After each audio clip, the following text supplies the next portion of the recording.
What about another Italian movement, the five-star movement? That's great stuff.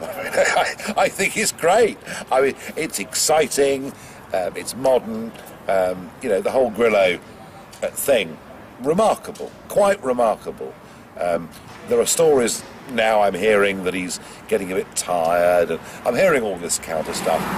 What I see with Grillo is that he's beginning to develop.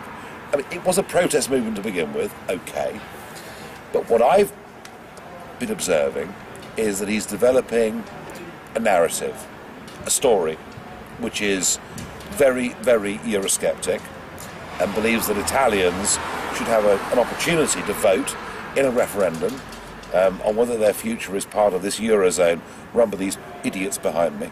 Please have another look. Idiots behind me. And I just, you know, I wish Mr. Grillo all the luck in the world. I've not met the man, but you know what? I'd rather like to. Would you like to be in the same political group with Mr. Grillo movement?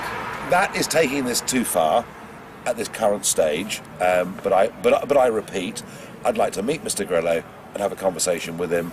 I think he's got something to offer the people of Italy that virtually nobody else has. Is this an open invitation to him?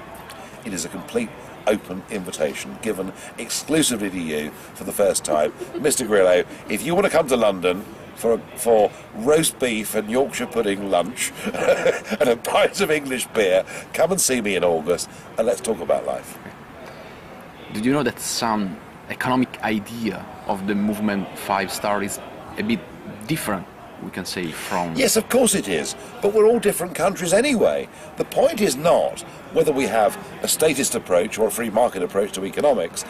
The real question here is, do we believe that we're nations? Do we believe that we should govern ourselves through the ballot box? And what I've read recently about Mr. Grillo's statements is that he appears to be moving in this direction of believing that Italy should be governed by the Italians, and I believe Britain should be governed by the British, and German by the Germans, and French by the French, and let's have a Europe of cooperation, let's have a Europe of trade, not one run by Mr. Barroso, Herman Van Rompuy, and the idiots behind me. What should the EU do? Break up the Eurozone, number one. Recognise that, without doubt, Spain, Portugal, Greece and Ireland could never have fitted. Have a debate about Italy. Well, I think the jury's still out, although I begin to think as time goes on, Italy can't survive inside the Economic and Monetary Union either. In the end, of course, nor can France and Germany. So break up the Eurozone, put to a referendum across the whole of Europe, to the peoples of Europe, in a free democratic way, what kind of Europe do we want? Do we want a Europe of trade, cooperation, or a Europe where these idiots behind me, unelected idiots, make all our laws?